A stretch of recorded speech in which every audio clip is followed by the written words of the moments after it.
Today is the 23rd June 2020, and it's my pleasure to welcome Wojciech Chrzanowski. He is a Deputy Director at Sydney Nano Institute and Head of Nanomedicine and Nanobiocaracterization Lab in the Sydney School of Pharmacy, Faculty Medicine and Health. So his lab pioneers the use of nanoscale characterization techniques to understand cellular communication and functionality of tissues. So today, his presentation is on advancing EVs towards mainstream medicine through single vesicle characterization. Let's welcome Wojciech. All right, thank you so much, Carolina, for the introduction. I'll give you a little bit of the background. I'm a biomedical engineer, and we are focusing primarily on the characterization at nanoscale. And obviously, we apply this to extracellular vesicles, which we then try to apply to tissue regeneration primarily. And I'll be actually focusing today on application of the nanoscale characterization to EVs. I would like to actually show you that we can generate really very precise maps from individual vesicles, and then how we can transfer these into some of the applications which we develop in the lab. But maybe firstly, why do we need the single vesicle characterization? If we take this very simple paradigm, which we all know, that our cells are shedding the EVs and we have a damaged cells and we would like to look, or a pathology, and we would like to look on the severity of the pathology, if we would like to look, okay, what the pathology is and detect it very early on in the system, we actually would love to have possibility to characterize individual vesicles. Take them and look at them individually one by one. And I'll explain you in a moment why we believe in our lab that the single vesicle characterization is important. It is very important because of the specificity. We have to be very specific, and the sensitivity. You know, quite often when we pull these populations, we say, oh, there is a pathology, but how severe the pathology is, we quite often don't know. And maybe the answer will be in the individual vesicle characterization. But then this is obviously a diagnostic applications, and we have the massive focus on the therapeutic applications. So the same way, how do we select the most effective therapeutic EVs? Again, through individual characterization, different sizes, maybe engineered EVs different ways. And when we look at them individually, maybe we can actually select subpopulations which are therapeutically most effective and can recover the damage. But why this is important? Let's assume you are a physician in the hospital. This is our hospital in Sydney, and you are coming, or you have the patient coming to your practice, and this is Miss Eva. And Miss Eva comes and you prescribe her, okay, let's do the blood test, let's do the x-ray, let's do the blood pressure. So you do the physical and also biochemical characterization exactly the same way as we do it for our EVs. But at the same time, in the hospital, there's many Miss Evas and Mr. Evas.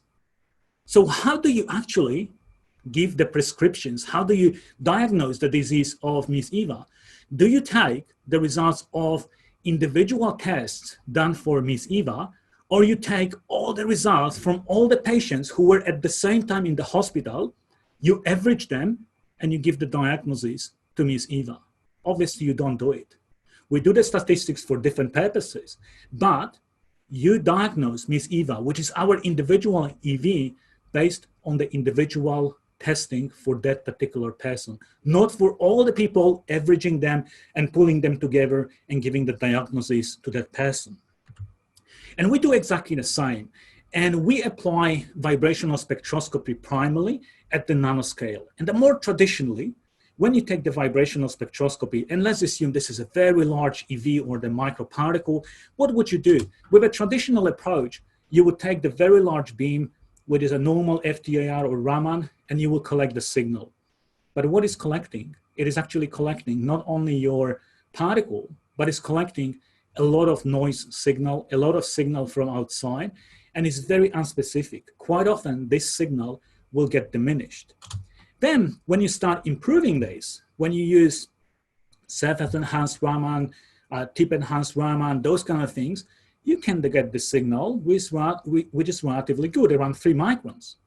But still, it is very much averaging. What we are interested in the single point, in a single tiny 10, 20 nanometers maximum point, and understanding what is happening in each of the points. And the question is, can we actually do it for the EVs?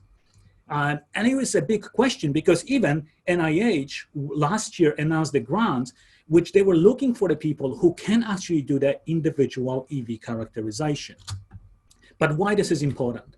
Because when we have these EVs coming into our cellular system, cellular compartment, they may be expressed, maybe they have the coronas. We would like to see what the coronas are. Maybe they don't have, and we would like to compare these two. What about if we have the EVs with different sizes? Are they different? Are they different in terms of composition? Are they different in terms of maybe the surface markers? Maybe something which is coating these particles, which I mentioned as a corona. So that's why individual vesicle characterization can be very, very helpful. And in fact, vesicle characterization, as you all probably understand, is a global challenge. And it can allow us, for the single vesicle characterization, establish heterogeneity of the EV populations. And it can, in a high resolution, detect the differences in the molecular structure of individual vesicles. Another challenge. What about the validation of the isolation and the purification protocols? These are the really major building blocks which we have to overcome, actually, or the roadblocks, how to isolate and how to purify them. And all these challenges hinge on our ability to probe individual vesicles and a significantly improved resolution than what is currently achieved with the conventional protocols. And how do we do it? In our lab, we apply something which is called resonance-enhanced atomic force microscopy. So if we have our volume, let's assume that this is our vesicle, we put the pulses of a laser. This laser is inducing, in this particular frequency, the thermal expansion. Maybe I'll just try to reverse this a little bit or stop it in some places. So it induces the thermal expansion. This thermal expansion causes the vibration of individual molecules. And in this position, AFM tip, which is sitting here, is acting as the sensor. It is sensing these individual vibrations. We apply this laser at different wave number. And what happens when we have the wave numbers sweeping from very low to the very high? We are generating something what is called ring down. When we take this ring down and we do the Fourier transformation, we actually have a full IR spectrum in this situation.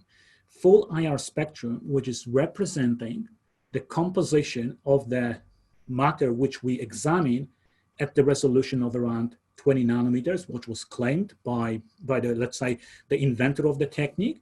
However, we proved that we can go lower than this. And what are the information which we can get out of this?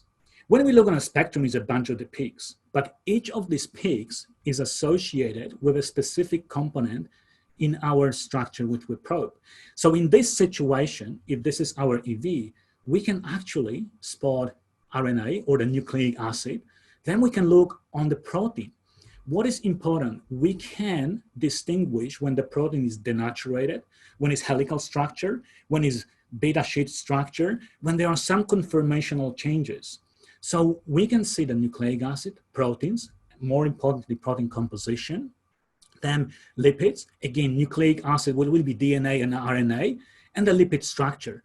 So in fact, these are all components which are the key components of our EVs. So if we start seeing the differences in this spectra, we can very precisely distinguish or identify the makeup of individual vesicles. So does it work? Does it really work in the real scenario? Because this is a theory. So we decided to do a little bit of the detection of heterogeneity EVs which are derived from the placenta stem cells. The first, effectiveness of the purification protocols, and then comparison of the individual vesicles at the subpopulation level. So now, why placenta stem cells? The major reason for the placenta stem cells is because our lab is focusing on tissue regeneration.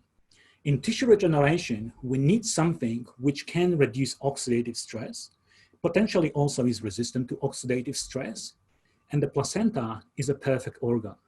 During the pregnancy, is exposed to a massive oxidative stress. The oxidative stress, in fact, is different on the fetal and the maternal side of the placenta. So if these stem cells are exposed to a very large level of oxidative stress, they are naturally resistant to oxidative stress, which we actually proved in one of the publications which we had. So naturally, they are preconditioned. So a fantastic source for our EVs. So we decided to take the stem cells from two different sides of placenta, which were exposed to different oxidative stress, which we assume they will actually produce different populations of the EVs, which has a slightly different therapeutic activity. And we wanted to prove this. So we took them. Initially, we were asked, in a sense, to use the ultracentrifugation, which we did. Ultracentrifugation, conventional approach, conventional way of doing this, as any one of us probably in this audience is doing.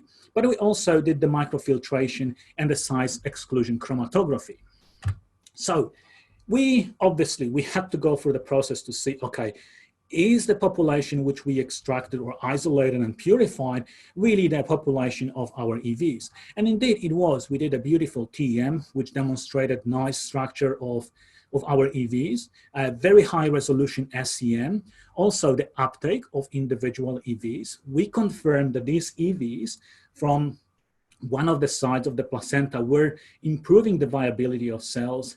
They decreased their late apoptosis, and they were also stimulating or downregulating the immunoresponses, which was very, very positive. But the very important part of this whole story is that, in fact, all these EVs which we had, and we had quite a lot of them, we had from both sides of the placenta. Then we also have the one which we so-called bioengineered. We put them in a different environment, different stress level in terms of oxygen. Then we also have the stored vesicles, which we developed the protocol for freeze drying of them.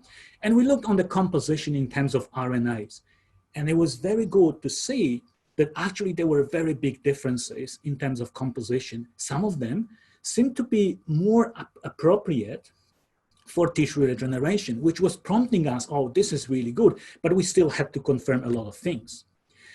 But let's go back to this nano-characterization. We confirmed, yes, we have the EVs, we could actually distinguish them, we can see the differences on a molecular level, but can we actually characterize them on a single EV level? Because obviously when you run the RNA, it is a population, it's a large population. Can we identify multiple vesicles and scan them and to see whether they are identical or not? And the answer is actually yes, but let's have a look what happened. The first populations which were pulled using ultracentrifugation. We see on the screen beautiful aggregate or agglomerate, rather I should say, of EVs. And anyone would say, wow, this is nice. It is looking pretty good. And we started probing these EVs point by point with a step around 50 nanometers. And look what happened. There's a large populations here, or a some population here, which has a very nice protein peaks, which has a very nice RNA and DNA peaks, and is going into this nice lipid structure, which is exactly what we expected, EVs. But look on the other side. What happens here? There's actually no lipid, no RNA, nothing. It is just denaturated. I would say denaturated because this peak is around 1580, is a more beta structure of the protein. So what it means, that this isolation method pulled EVs, but very likely pulled also together protein globules, which apparently look very similar to the EV structures. And we couldn't otherwise distinguish them. And we would assume probably that they are EVs, but they were not. They were very clearly the structures which were protein only. Okay, So we knew about this, and we improved the protocol of dispersing these EVs and immobilizing them on a specific substrate for examination. So you can see every single of these dots here is the individual vesicle. And we started testing the same, roughly the same sizes of the EVs. And what happened? You can clearly see here a few beautiful, very well aligned peaks, which are representing a very traditional, very normal structure of our EVs. And when we take another part or another type of the EVs from the second part or the other part of the placenta, you can see the difference. And it was great because it actually aligned very nicely with the RNA and the previous study. So we could confirm that these subpopulations which we probed here, they were actually relatively homogeneous. You can see that these lines, they overlap very nicely.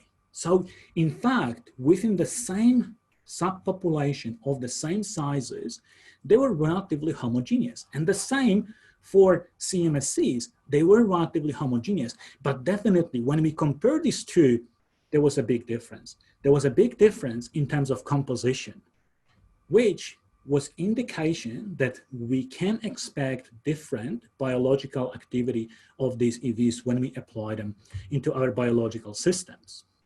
But now the question, okay, what happens if we take these EVs and we pass them through the size exclusion chromatography? Size exclusion chromatography, when you're passing them, if you have the corona on your EVs, it is likely that the particles in your column will actually shear off this corona. So in fact, size exclusion could be a good way of removing the corona on your EVs, because sometimes, look, this is without a size exclusion, and you can see some peaks and the formation of some aggregates or a beta sheets formation of the protein, which is not maybe perfect, not what we would like to expect here. But we would normally assume without a size exclusion and without this testing that, okay, this is part of the composition of our EVs. But when we actually pass them through the SCC column, and then we did a single EV characterization, we could see that they all gone. Also, some of the peaks here gone. What was a bit of the surprise that some of them, even the lipid structures were very weak. They diminished. So there was actually domination of the RNA and the protein structure here, but even some of the RNA was sheared off, which may suggest that in the solution, we have some circulating RNA or a DNA, which potentially was bound to the surface of the EVs. Okay, but now we have the individual point on a single vesicle. It's a very tiny structure, 100 nanometers in less some time, and we probed one point. And obviously the signal comes from the volume. It is not tiny little point, but it comes from the small volume. But the question is, can we probe multiple points on the individual vesicle? And the answer is yes. So in this situation, we took here at 12 points. We can actually take as many as we wish, but we thought, look, if we space them around 10, 20 nanometers, that's probably sufficient enough. And what we noted here, when we had these individual points probed, that there were differences in composition across the individual vesicle.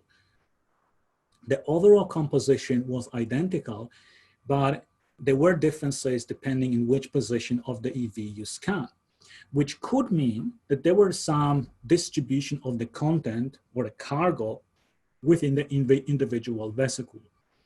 And it improved a little bit when we passed our EVs through the column, which again suggests that probably there is a bit of the contribution of the corona which forms on the EVs. So the answer here is yes, we can actually probe multiple points, and we can see a little bit of the heterogeneity even within the individual vesicle. And now another question, can we go lower than this 20 nanometers? And the answer is yes. We can do actually high resolution mapping. So this is the lines which are at the bottom. But it is a little bit tedious process. It's quite a lengthy process, but we can do it.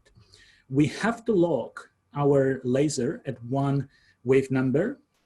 And when we lock it in one wave number, here is a protein. We can scan in whatever resolution we want. in this particular case is a 512 resolution. So what you see, these all yellow parts which are here, this is actually a protein. This is where protein sits and distributes within the individual vesicle. So what it tells us that the protein on unpurified or SEC columned past EVs is relatively uniformly distributed, but it accumulates probably at the interface. So it is likely that it is the protein which is associated with the protein which bound to EVs. But when we pass this through the SEC column and we looked on the same, let's say the protein, we almost couldn't see it, which means that this beta sheet protein is gone. But there was another protein, which is amide 2 bind, which was distributed within these EVs. I wouldn't like to conclude too much here, but definitely this protein here was the protein which is most likely associated with the protein which bound to the surface, while this one is more likely to be the protein which is within the individual EV. So in here, we confirm that we can do high resolution scans at the individual wave number. So if we log the wave number for the lipid, we can generate the same map. If we log this for the nucleic acid, we can map where the nucleic acid sits.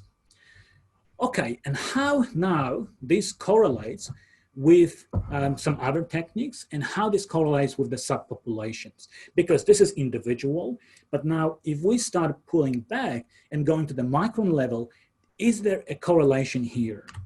So what we did let's just focus on the bottom first. We did a little bit of the comparison with the nanoflow cytometry. And the nanoflow cytometry is a very sensitive method. It can actually look on the individual vesicles, but I would want to call it small population vesicles. And we pull the same two populations, C and the D, CMSCs and the DMSCs. And first, we looked, okay, CMSCs in our IR study had a lower concentration of the nucleic acid. So the DNA and RNA was lower. Is it the same when we do the nano FCM? And we stained the nucleic acid in these EVs and passed them through the nano FCM. And indeed, the concentration of the nucleic acid or the total nucleic acid inside the EVs, the CMSCs, was 4 times lower than the one from the DMSCs. Please do not be misled by the height of the peak, by the number of counts. The number of counts is associated here with the number of EVs which we can isolate. So what it tells us only, it tells us that the CMSCs, these cells, produce significantly more EVs than this one. But the total nucleic acid content was 4 times higher in the DMSCs. At this stage, we thought, okay, that's interesting, but what will happen if we change the isolation method? Is the content of the nucleic acid isolation method dependent as well? So we confirmed this first with the IR, and now we wanted to confirm whether the TFF, which we applied, so tangential fluid flow, will generate a different populations. And in fact, it did.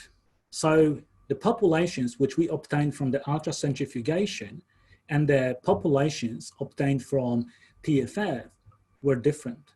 In terms of the concentration of the nucleic acid, they were definitely different. They were also different in terms of the size distribution. And as you can see here, the difference between the total content of the nucleic acid was not actually much. I would say it was very, very similar. So how does it look like if we look on the expression of the typical surface markers from the EVs? So what was interesting, there were obviously differences in terms of the DMSCs and the CMSCs, which were isolated using the ultracentrifugation. And I have to say, there were some differences which pointed that in fact that the expression of these markers is different on the different sizes of the EVs. And it was also very clearly visible when we pulled the EVs or we isolated the EVs using the TFF. So what it means that the surface markers are not uniformly distributed on the EVs. And in some of the sizes, we can see here that the expression of some of the surface markers was higher on larger particle size of the EVs. So it was quite interesting to see that there are differences depending on population of the cells which we had, which generated the EVs, but also depending on the method of the isolation.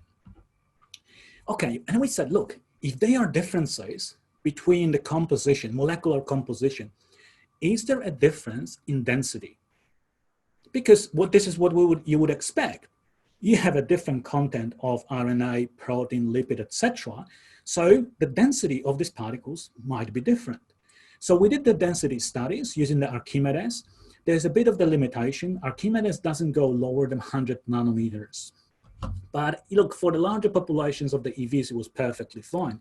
And what we noted here, that there were actually not a big difference between the EV's density, regardless of the purification or isolation method. Ultracentrifugation and TFF produced pretty much the same distribution of the density. So the density was very much the same. So inside, what is inside was the same, but the respective ratio between RNA, protein, and lipids was different. But there was one exception. There was kind of a thing which was quite interesting for us.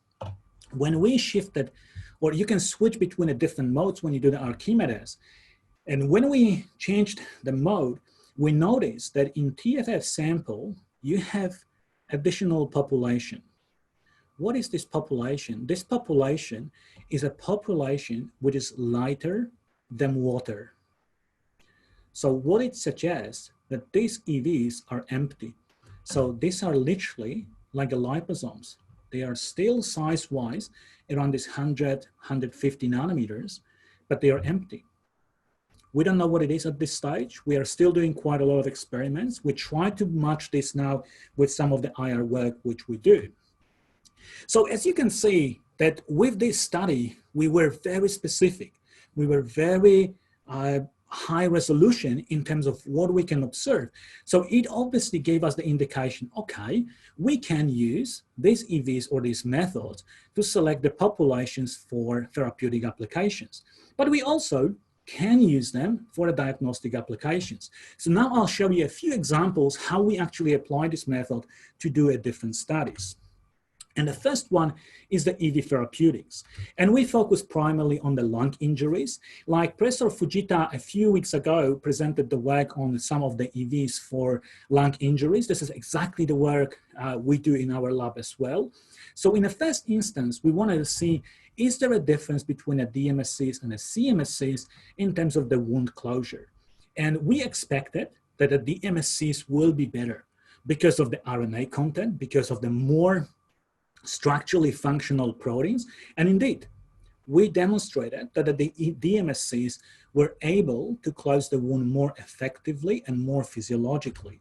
Then what was quite important, we showed also that the DMSCs were more effective reducing the nitric oxide.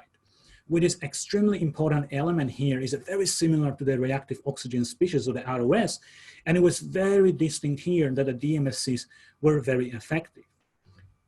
Furthermore, we demonstrated that the DMSCs were much more effective in terms of the immunostimulation, which prompted us that this population is probably the one which we would like to use for the tissue regeneration and the tissue repair in our lungs. But then is a question.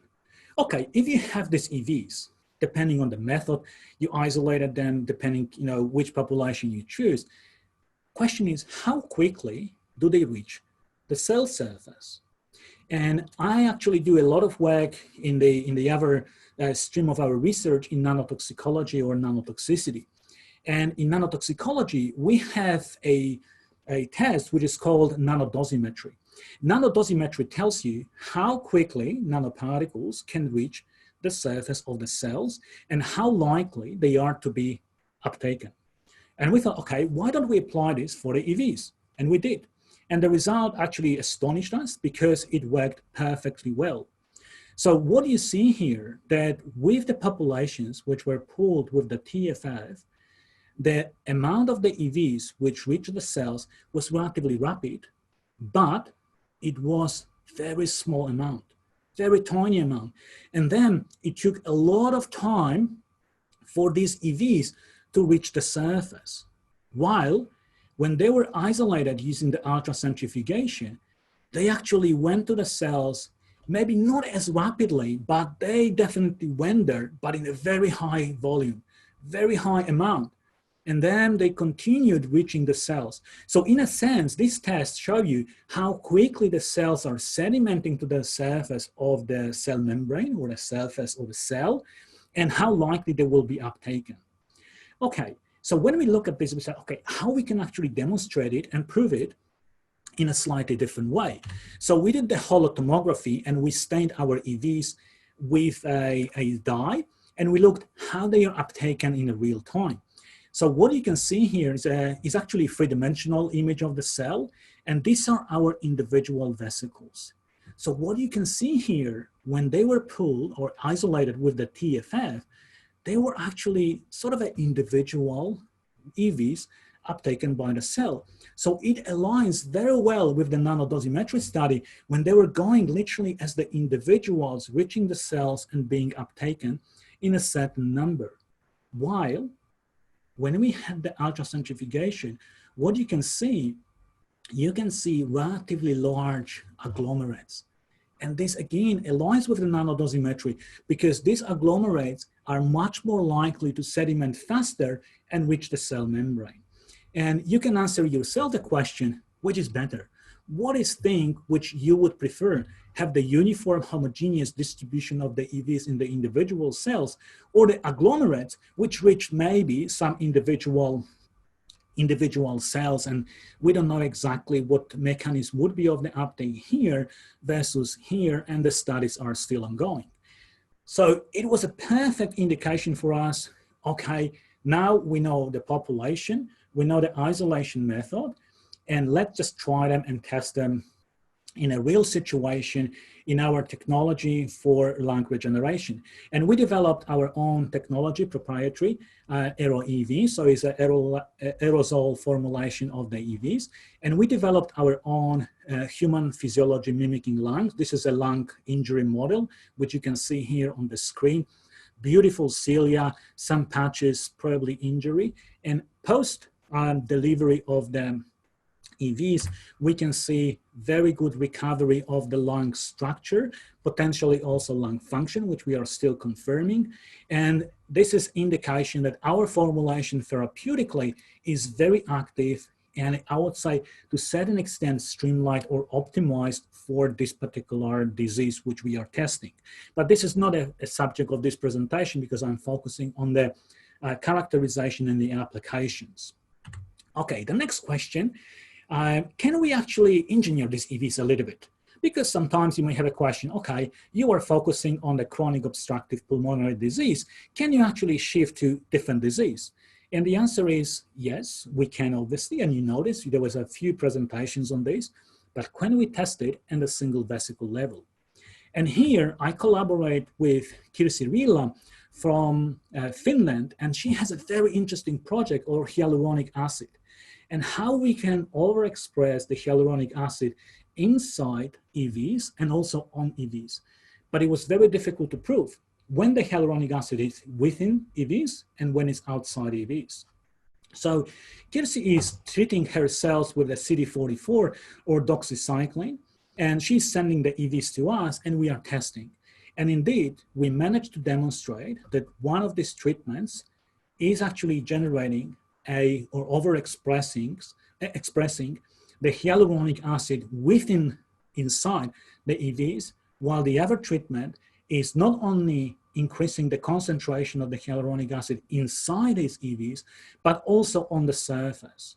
So the applications are various. You know, the osteoarthritis, the obvious one, but it is a very fundamental science or a fundamental research when we show we can actually engineer and test where exactly the composition is changing during the changes of the culture. And now, I covered now a part with the therapeutic. So therapeutic for the lung and therapeutic for joints. And now, can we apply the same concept for diagnostic applications? And as I mentioned, we work with placenta. So obviously we had an access to placenta, which were healthy placentas, but also the one from the, unfortunately, patients with pre-eclampsia. So having these tissues, we decided to pull some cells, isolate the EVs, and look on this fingerprint, this IR fingerprint on the individual EVs. And what was interesting, as you can see on the screen, healthy versus pre-eclampsia, the fingerprint was very, very different, which was a very good indication for us that in fact, from as little as literally 20 EVs, we could detect the pathology of the placenta or the pathology in general. But obviously, no one will ever take the biopsy from placenta and test for that. So we have to think, okay, can we do the same in the bloodstream? So having this preliminary data, we applied for funding. We were successful acquiring the funding, the seed funding, and we moved to a very large scale sample pool from the blood samples from pregnant ladies who were actually diagnosed with preeclampsia, early, late, etc. It's a big project. We still have hundreds of samples to go, but reality is that when we took the early placenta or early preeclampsia and the late preeclampsia from literally as little as 50 EVs, we could detect the very big changes in the composition of the EVs. One thing which was really striking, not only the composition, not only the changes in terms of RNA, in terms of the structure of the protein, but it's also heterogeneity. As you can see here with the early dyes, yes, we have this denaturation and the beta formation of the proteins. We have the diminishing amide 2 peak. We have a slightly lower concentration of our, I would say, lipids, the RNAs and the DNAs, but it is relatively homogeneous on these EVs. But when you look on the late preeclampsia, actually, this is extremely heterogeneous.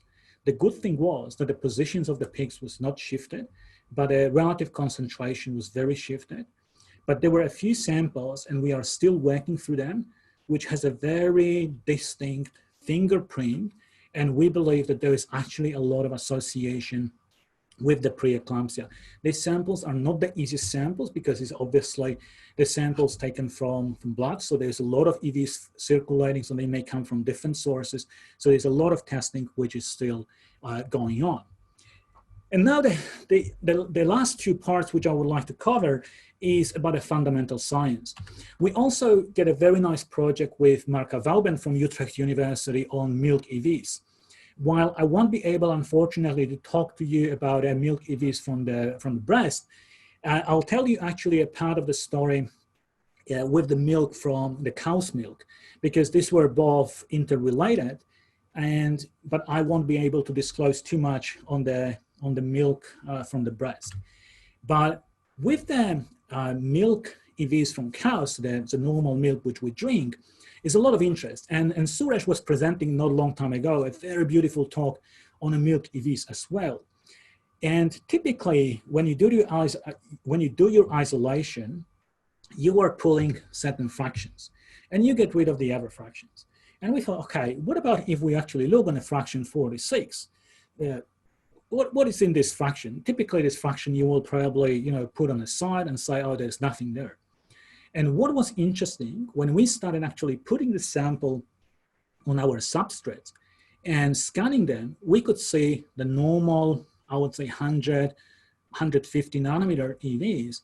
And there was a certain number of them, very low comparing to the other fractions, but there was. But what you can see here is a lot of these little tiny nodules which are sticking up. And we were quite surprised, and initially we thought maybe there's a contamination. So we repeated the characterization imaging, and it was continuously the same, continuously coming onto the surface and showing up. And we thought, okay, why don't we probe this? Probing 20 nanometers, even with the techniques which we have, is relatively challenging, but actually we optimize the method, we optimize the technique, and we managed to pull the data from these individual tiny nodules. And what we could see, even though the signal was very weak, we could see that these tiny nodules, they actually have a typical fingerprint for EVs, which was a big surprise. Are these ectosomes? We don't know. So I'm still kind of in consultation with Marka. I'm not sure what she's planning to do with this data, but we definitely could identify the typical structure in the smaller subpopulations, which is typical for the EVs.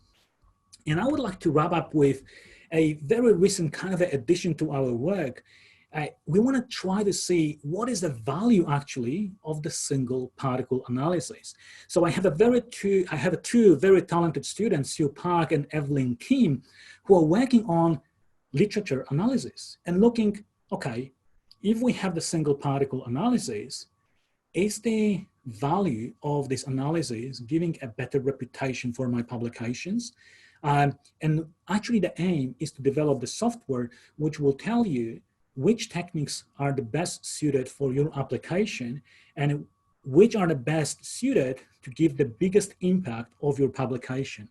And the very early data which we have showed that if we take the reputation score is based on SJR and the field-weighted citation index 50/50.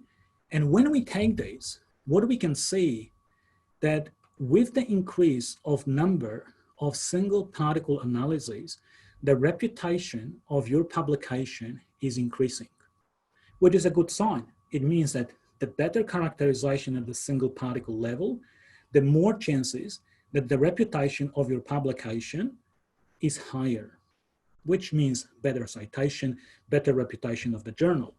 But what was interesting, in general, not focusing on a single particle analysis, the higher number of techniques which you use in your publication is not correlating with the reputation score, which means if you put all the techniques possible on the planet onto your publication, it doesn't mean that the publication will be better.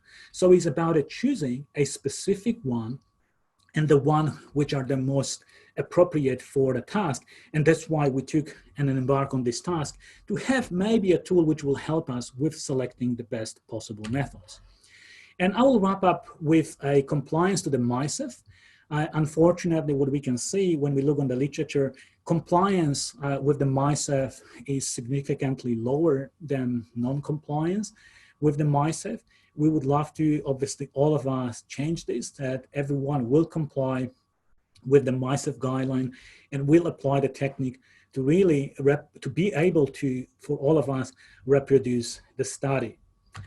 So what is the significance of all these single particle analyses?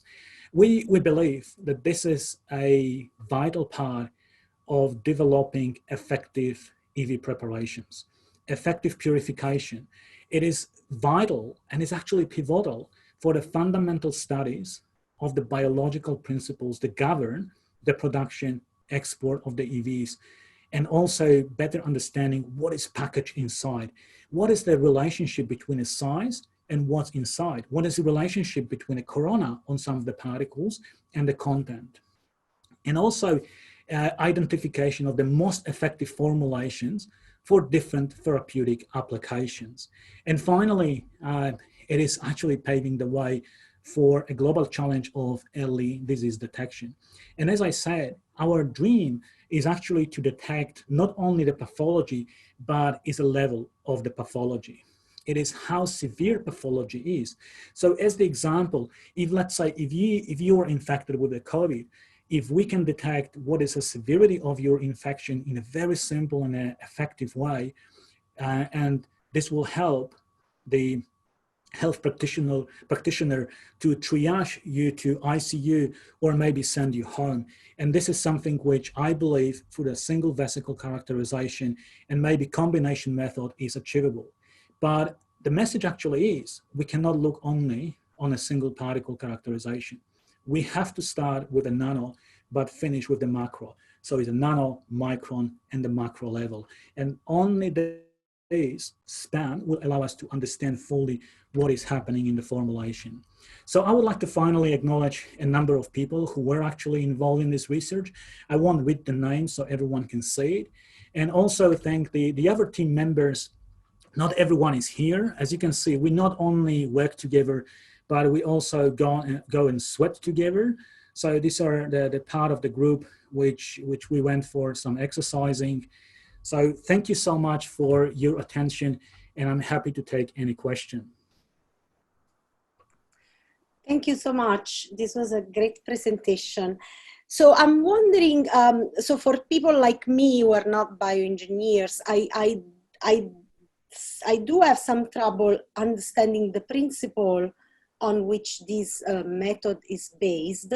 And in particular, just to simplify the question, I was wondering if you could explain again what is the, what are you measuring with IR amplitude, or with the, what is the other thing that you were talking about? The wavelength, the wave number. Absolutely, absolutely. So if we look on a chemistry, each of the wave number represents specific vibration between the molecules. Okay. So we literally probe the vibration between the two individual molecules. And we know that the protein is composed in a specific way. So having the specific vibration occurring on the sample, we know that we have actually a specific component in our sample. So you are probing the vibration which is associated with a specific component. So each of these peaks, which I was presenting, is representing one of the compounds, which is a compound in this situation in our EVs. So each wave number, you can associate, okay, this is protein, okay, this is lipid, this is RNA and DNA. But what is important here, the change of the position of the peaks, relative change with the control sample, because obviously we have the control samples for every component, sorry. The change of the position of the peaks, width of the peak, and the intensity tells you, okay, intensity is amount of your compound. So if you decrease the amount, let's say you decrease the amount of the protein, the peaks will diminish, they will be smaller. If you change the position of the peaks, it means that there is a change to the structure of the peak. So the protein is actually the easiest one. When you have the normal structure of the protein, the helical structure, when you start denaturating these peaks will be shifting to a different position, and you know that you start actually literally damaging the protein or denaturating the protein or forming the beta sheets. So you have on one hand composition, but on the other hand, some indication of the structure as well. But so all this tells you is the particular component associated with the vesicles, but it doesn't tell you anything about the single vesicle globally.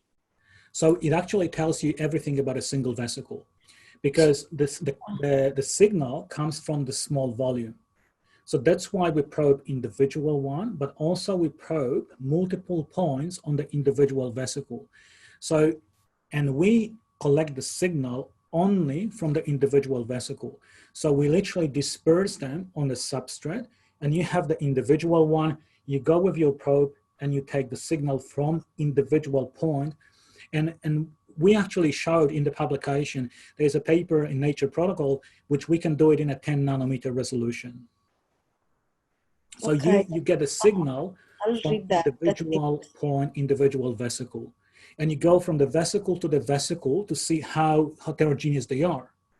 So, and this is I would say a bit of the beauty of this technique, because you can see visually the vesicles, and you can literally say this one, and that one. And you can select whichever size you want. If you see the aggregate, you can go through the aggregate, and as I showed in one of the screens, and go through the multiples on the aggregate and see whether there is a difference within the aggregate as well. That was not clear to me. So you select them at the single vesicle level by Absolutely. imaging, and then you study the composition. Absolutely. That's very interesting. One other question I had before we go to, we're getting several questions, I think. I was wondering, so there was a slide where your conclusion was that the EVs with lower density are empty.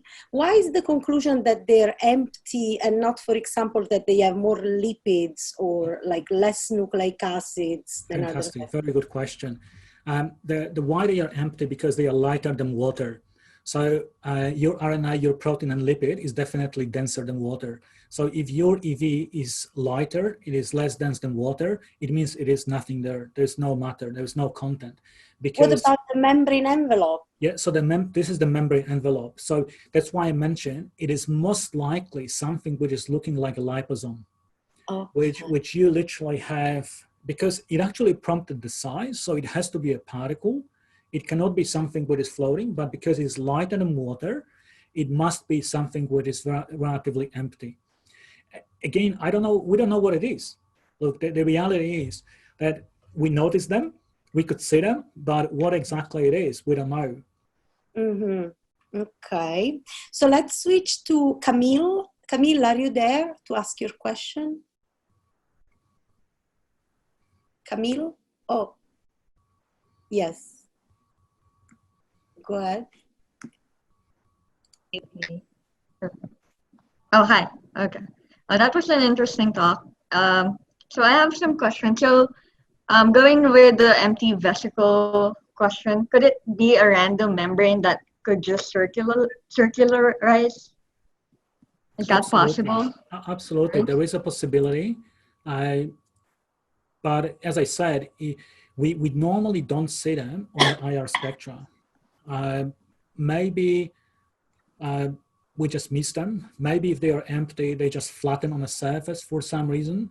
Maybe we cannot pull them necessarily with the ultracentrifugation. Actually, we didn't see them on the ultracentrifugation. I think they are too light to be even isolated with the ultracentrifugation because they will remain in the solution. That's interesting. And then, so my question with the samples from the healthy and pre-eclampsia patients, so how were those EVs isolated first? Yeah, so with the first batch, we had a placenta, the full placenta. So we took the stem cells from this placenta, we cultured the stem cells and we isolated them first. With the second one is the blood test. So when we have the blood samples from the patients, we take them, we isolate them, and the hospital which we work with, they use the ultracentrifugation for both. Okay, so is the quantitation of the difference just by looking at trace overlap, since you were talking about looking at individual points in a vesicle and then seeing different functional groups? How do you add these readings together, or like take them as a whole and compare these between like the patient, the healthy versus pre-eclampsia patient? Absolutely. So we know which patient is, we have the history of the patients. So we literally, in fact, all the testing we do is blind. We never know the patients in first place. We do the testing, we do the analysis and the comparison, and then we take the history of the patients and we actually match them together. So in this situation, it is looking, patient to patient variations. So the easy way of doing this is actually subtracting both spectra, which I didn't present here because sometimes subtraction even confuses, people who are not in this field more. But it is literally looking on a changes in the position of the peaks. We do the principal component analysis for this as well, and the principal component analysis is very clear. You can see the distinct populations of healthy and the preeclamptic patients. So I would say it's literally a comparison between a healthy population versus unhealthy population on a composition based on the individual vesicles characterization. So it's like you're adding it, right? I'll tell you, so we take around 100 spectra for each of the sample. So it takes a bit of the time. This is not a fast technique. There's a lot of fundamental, development which went into this technique. It took us actually a few years to properly develop this, but it's around 100 vesicles for each. But we showed the relatively good homogeneity, the sample was relatively homogeneous in terms of their responses, the fingerprints of different subjects. So there is another question from Meruyert. Are you there? Meruyert? Do you want to ask your question? So in the meantime, I'm going to ask you. Oh no, I'm sorry. Okay, sorry, I couldn't unmute myself. Yeah, thank you for the great presentation. I just have a few questions regarding the sample preparation for IR spectroscopy. The first one is, I didn't probably understand about the sample preparation. So sample was in solution, or was it dried and raptured? Probably not raptured, but yeah. Was it in a solution or dried on the substrate surface during the... Very good question. I actually didn't cover this because the entire protocol, very detailed protocol, is published in Nature Protocols. So you can refer to this, but I'll explain. So you can actually do the nano IR with the AFM probe as the probe in liquid. So the samples are actually deposited on specific substrates as the individual vesicles and then examined in the dried form. Okay, I see. So does it mean still even dried EVs, I mean, do they still are intact? Even there? Okay. There's absolutely no problem with those. You know, you can do the ATR, FTIR with the liquid sample, but there's, to be honest, nothing really changes here in terms of the structure. You won't change the structure and the vesicles will not break up, and we showed this. So there is, we ran a lot of control experiments to develop the protocol. So there is no issue, but the problem is there's no other way of doing this. In liquid, you will get actually a lot of noise, which will diminish completely the results. And if you would like to do it in a slightly different way, your resolution will be micron, which is completely, you know, millions of vesicles, not an individual vesicle. I see. Another question, whenever the sample is dried, so you have a fingerprint of the droplet, where exactly you measure spectra? Where exactly do you get the spectra? Is it within the fingerprint of the droplet, or it's the coffee ring? Okay, so if you can, I can't see my screen, sorry. That's all right, I won't. So that's a very good question. So we, in fact, developed the way of dehydrating the sample to deposit individual vesicles. So I would say it is close to the coffee ring, but it's not exactly the same because the substrate is slightly different. So we sort of drag a little bit the droplet through and deposit them individually. But we can assume that this is a sort of a similar approach to the coffee ring. So it is close, but it's not identical. Okay, I see. But, and the last question. Sorry, I'll just add to this. Reality is we actually do within the, let's call it coffee ring. So we do outside, we do inside, we do different positions.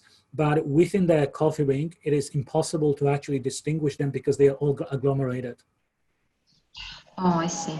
Yeah, okay. Then I have a very last question. It's about the spectra itself.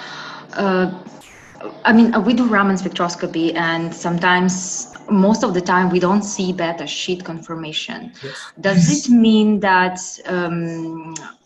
I mean, if we see the beta sheet, does it mean that we have co-isolated proteins that are not associated with EVs, or just protein aggregates? Yeah. So look, it's a very good question. And I would normally say, sometimes it depends on your sensitivity. If you do the traditional Raman, your sensitivity is maybe not that great. So if you maybe try to do the surface enhanced or a tip enhanced I wouldn't recommend, but a surface enhanced would be an option that you can see maybe some differences. But if you have a Raman, maybe just combine it with the IR. You know, these two techniques are complementary, and you might see actually a bit of the differences there as well. So sometimes one single technique is not giving you the full spectrum in a full picture. And this is what I mentioned. We have to have a suite of techniques to make sure that we actually cover different aspects of our characterization. Okay, I see. Thank you. Okay, so the next question is from Kalyani, and unfortunately I have to say I have to jump on another call, so Carolina will keep on with the other questions. Thank you so much. This was a wonderful presentation, and I'll try to catch up with you because I want to know more about your work. Absolutely, no problem. You. Thank you so much. Thank you for sharing. Bye, everyone. Okay, Kalyani, would you like to ask your questions, Yes. please? It was a technical and a very informative talk. So I was wondering, I mean, the extracellular vesicles have already started, they have been treated as a theranostic particles, you know, so in diagnosis as well as in therapeutics. So can the method that you have developed for single particle analysis, can that method be used for theragnostic applications in various pathological conditions? Absolutely. So we try actually do it. We try to do it for different conditions, but I'll tell you where the difficulty is. The difficulty is how you source your sample, how you isolate your sample, and how you validate your sample. So the fact that we had a pre-eclampsia, it was good because we had a lot of testing done for these patients. So we could actually match the spectra and say, look, this spectra is associated with the pre-eclampsia. But if you have a disease which has an unknown spectrum for your particular pathology, it will be a process of collecting this and validating your method. And I would say the clinical validation is the long process, the tedious process, but absolutely. And I think this is exactly the same what people try to promote with the FTIR and Raman. And in fact, we have another paper which was just accepted on a micron level in a handheld device, which you can do small subpopulations for exactly the purpose you mentioned, is for diagnostic applications. Because the one which we have, you need to have a large device. Is a laboratory scale device, and at this stage, I would say is a developmental and a fundamental study device before we get into really single vesicle in a hospital side or as the point of care device. Yes, because I think the nanoparticles have already found theragnostic applications in tumors. And I've read a few papers where they have created or engineered the exosome biomimetic nanovesicles.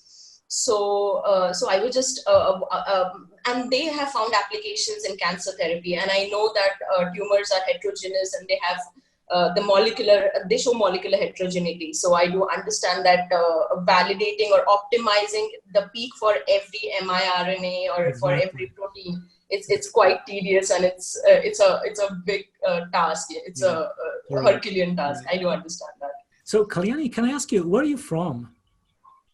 I'm from. I mean, I'm here from. I'm in Qatar right now. Right. Because it is interesting you pointed this question, because we have now a project with IIT Delhi when they actually, when they, let's call it, they do these artificial EVs, which are, the first step is actually natural EVs, but then they modulate them a lot, and we track the changes along the time when they are actually engineering them. Okay, so are you collaborating with IIT Delhi? Yes. Oh, okay. Why I knew this, because I have a chapter on nanotechnology in cancer therapy. So I have a section on the theragnostic applications, and I found it really interesting because you are incorporating multiple things into that one nano vesicle. Yes. I mean, it has a lot of potentials.